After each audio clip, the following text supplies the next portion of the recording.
Happy Tuesday to you, everyone. Hope you're doing well out there. If someone were to ask you, what is your personality? Would you be able to answer that? And how would you answer? And now if they followed up and asked you another question and asked, what kind of personality does your dog have? Would you be able to tell someone? Could you accurately describe what is your dog's personality? And did you even know that animals have personality traits? Yeah, it's absolutely true. They certainly do. So I want to spend a couple days really talking about animal personalities because they're really important. And why are they important? Because they help us to be able to predict our animals' behavior, especially in new situations, stressful situations, situations in which maybe it's a training scenario and you're trying to teach something new, or you're having a hard time with a particular behavior that you're trying to teach. Maybe you need to travel with your dog. Boy, knowing your animal's personality can help you manage its stress, your stress, be more effective in your teaching of the animal, and just your whole overall relationship. You know, again, there's an old saying that, wolves and sheep don't mix, and it's true. Opposites, they may attract, but they don't last. They don't last. So it really helps if you have personalities that kind of match your dog to a certain point, and just to a certain point. It doesn't have to be the exact same, just within a happy little medium there. Otherwise, you just may not be happy with your dog. You may be always butting your head up against the wall going, dang, man, I wish my dog was more like me. I'm a runner. I'm an adventurer. I want to go out into the world. And you got a homebody. Something that's afraid to go out in the world. Something that doesn't want to run. So again, man, knowing your dog's personality can sure help you manage your relationship with your dog along a whole host of other things. So that's why I'm going to harp on this for the next couple of days and spend some time on it, because it's really fascinating. And number two, it really does help you with your dog. Okay, so right off the bat, what is an animal personality type? What is that described as by ethologists? It's known as a suite of behaviors that show consistent long-term differences between individuals. There you go. A suite of behaviors, not just one particular behavior, but a suite of behaviors that show a long-term, not a short-term. We can all change short-term. I'm talking long-term difference between you and other individuals. And let's focus on that today because we are talking about group living animals. Group living animals. Your dog's a group living animal, probably living with you, maybe living with other dogs that are also living with you.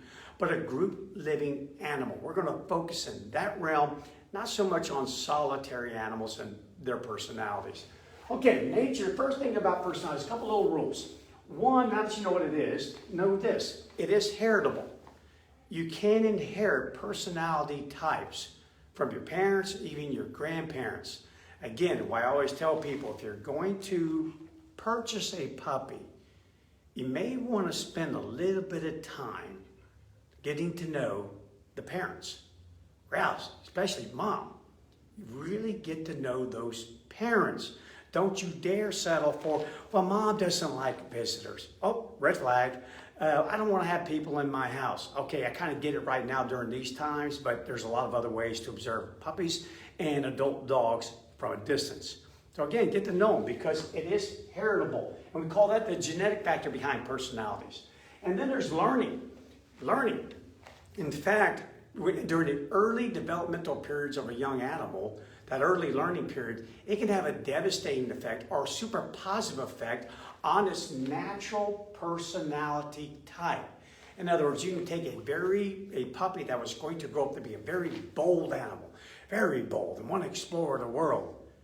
And through early learning, through a lot of trauma in an early period in life, and you could subvert that boldness, that want and desire to explore the world. You could take his personality and really push it down and never see, quite possibly as an adult dog, what you would have had the environment been different.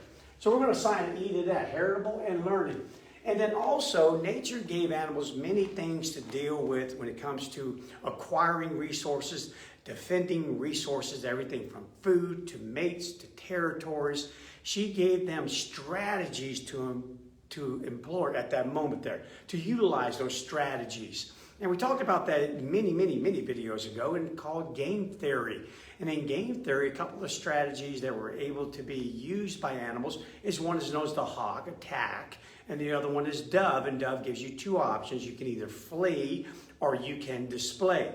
Well, another thing that we've learned about studying animal personalities is that if you adopt a strategy, regardless of what your heritable genetic personality type is, if you, for whatever reason, have to adapt to a certain situation and you adopt a particular strategy, for instance, a hawk strategy, wow, that could have a major impact on your personality type. It definitely can. Those who have adopted strategies start to take on the characteristics of a different personality type or the same. But it can definitely take, for example, a weaker animal, a less bold animal, and suddenly make it bold. Make it stronger. Yeah, it's called adaptation. We all do it, and you see weak rise up, and sometimes you see strong fall down. So it's a matter of the strategy that you adopt and whatever kind of successes that you get from those strategies. Okay, so those are just a couple little rules about personalities. Okay, how did personalities even evolve in the world? Why did they come about? Because there's a lot of individuals in the world. There's a ton of them. But there's not a ton of resources. So anytime you have a group of living animals living in a world with limited resources and limited availability to those resources, you're going to incur competition. And competition is going to force the need to have different personalities for the acquisition of that life-sustaining energy. Because at a fundamental level, life is an exchange of energy for more energy. So that produced personalities. And when we produce personalities, guess what? Two major ones were born from that. Again, we're going way back in time here. And we call those different personalities producers and scroungers. Yeah, producers and scroungers. What are producers from a genetic standpoint? What are they? They're bold. Yeah, they're risk takers. They're risk takers. They're really bold. They're risk takers. And they're more likely to explore novel environments and novel objects. This has been studied in animals ranging from sticklefish to chimpanzees to canids, you name it. There's just so many animals that we've studied these personality types. And we find that these producers, that's what they do. They produce food. They produce territories.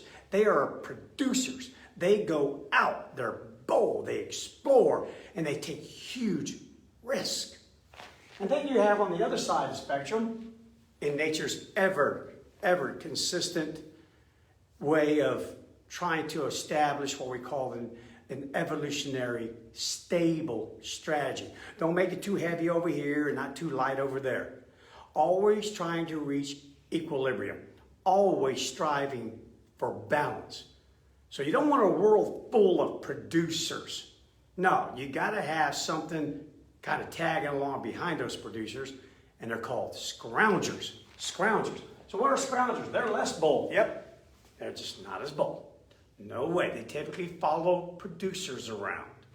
And they're less risky. They're not going to take risk very easily. They're not going to do that. They're not risk takers at all. They're willing to, again, follow and observe whatever the producers are doing, and basically kind of like be a little bit like a parasite on them. Just kind of follow them around. And they're less likely to explore. That's just what they do. So in a typical wolf pack, you can see a couple of producers out front hunting. They're moving. And these are the big animals that are more likely to charge the large herbivore ungulate, grab that thing, take all that risk. The wolf that makes the first contact is always the wolf that runs the most risk of injury. They make the first contact. You have an animal that still has all of its capabilities, may be going through a little bit of oxygen debit at that moment, but I still have my entire arsenal to my availability. And if I can use that entire arsenal, then that means I'm going to try and use it on you because you grabbed me first. See if I can get you off of me. They're big risk takers. The other wolves in the very back, number 7, number 8, number 9, you won't see them chipping in too much in these scenarios. They're just kind of hanging out there on the peripheral edge, hoping that the big old producers bring this big animal down so now they can scrounge off of it. Okay, so why be a producer in the world? Well, producers have advantages over scroungers. First of all, they have access to more food. You bet. You have that big wolf pull down that big elk, pull down that deer, pull down that moose. And I'm telling you what, you don't think for a second that they're going to do that and then say, here, have at it. No. In fact, I am going for the juiciest spot, the best spot on this animal, and you can move down to that end if there's enough room.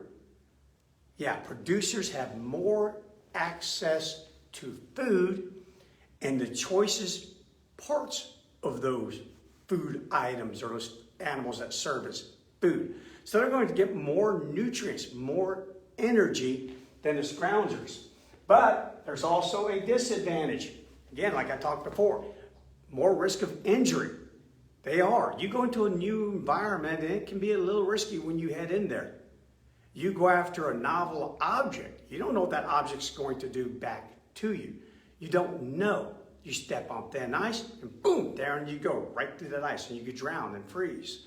You pounce on a porcupine. You've never seen one before. And you jump on that thing and you can find your hunting ability seriously degraded for months as you're trying to pull quills out of your muzzle. Yeah, they run more risk of injury and also they have more energy expenditure. They're the ones moving about. They're the ones exploring. They're the ones flushing these big animals out. They're the ones giving the hottest and hardest pursuit to this animal. They're the ones engaging it first, expending all of this energy. So if they fail, wow, there was more of a cost to them than those following, trailing scroungers. More cost to the producers, less cost to the scroungers.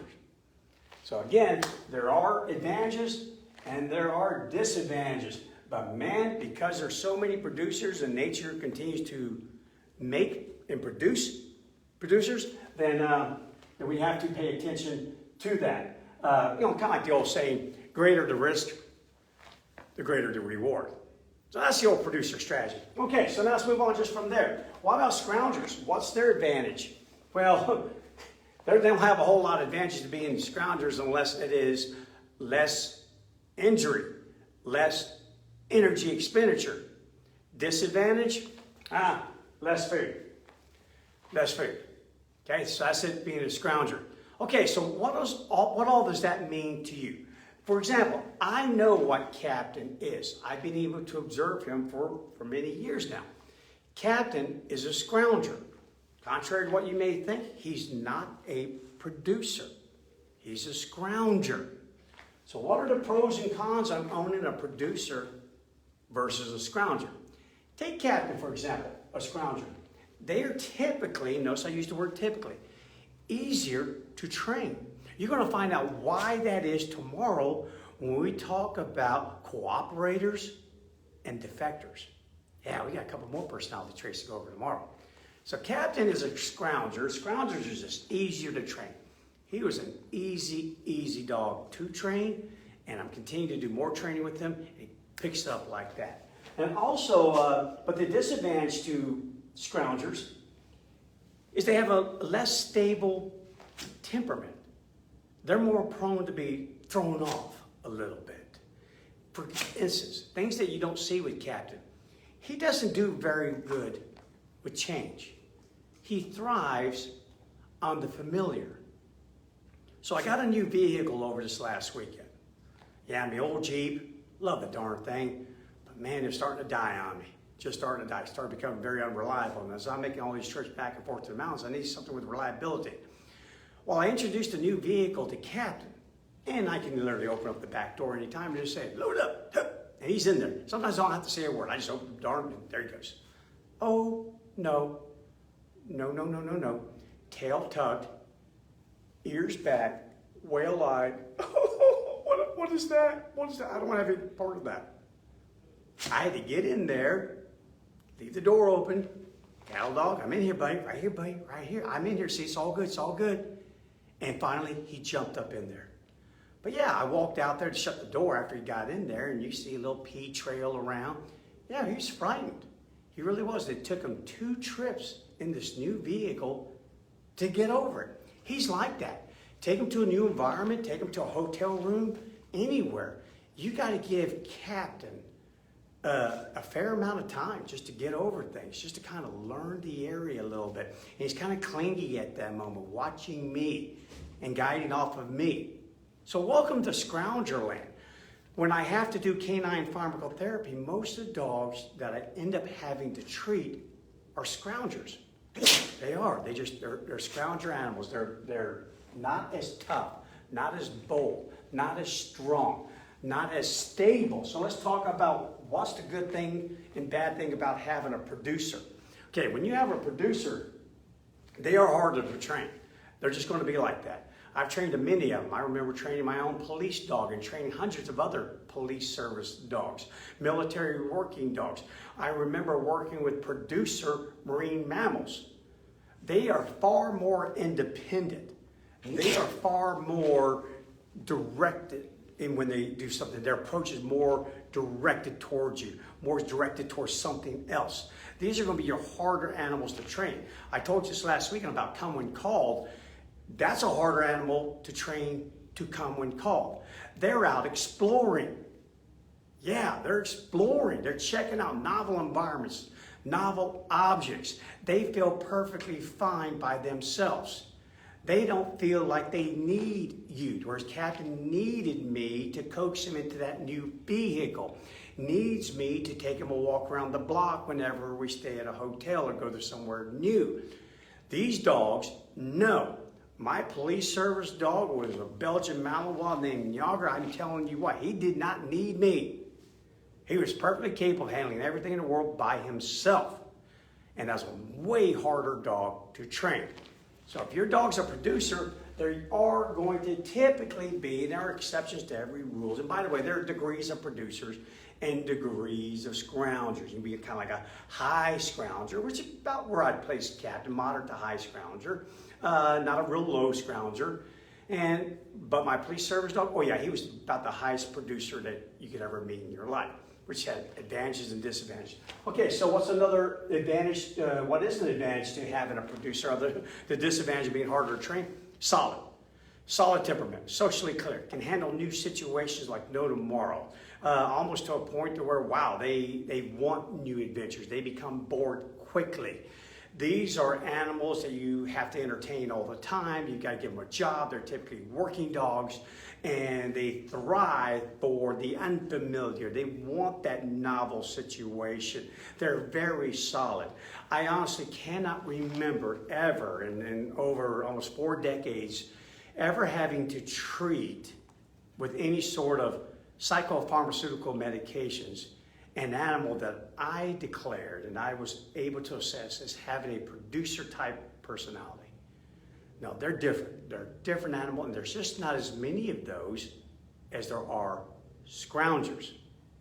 Okay, guys, so that's it today. Do me a favor. I'm going to give you a little bit of homework, and I want you to do your homework.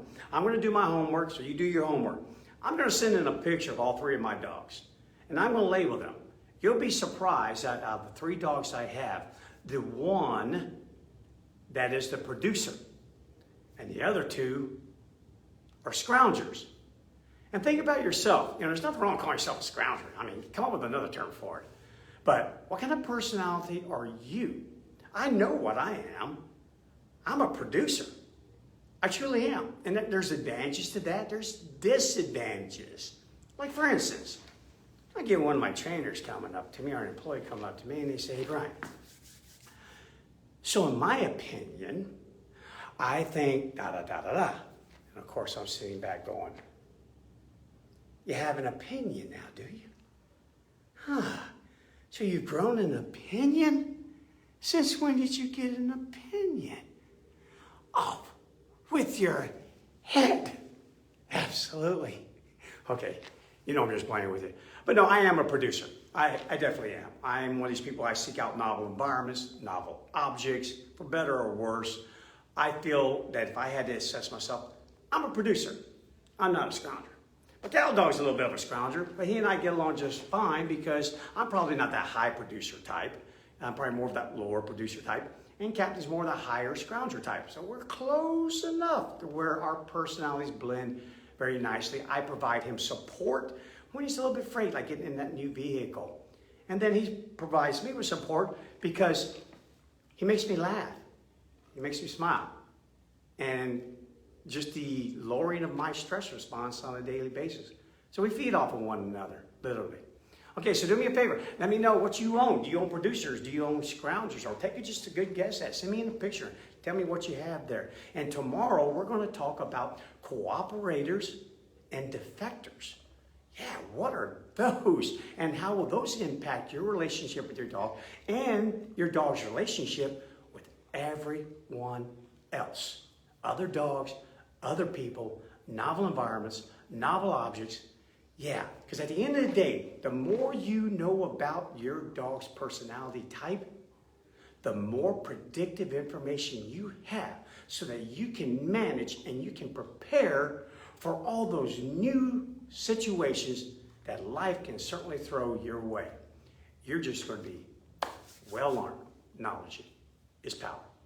Okay, that's it. Do your homework. Let me know what you own, and I'll be letting you know what we own. Enjoy the rest of your day.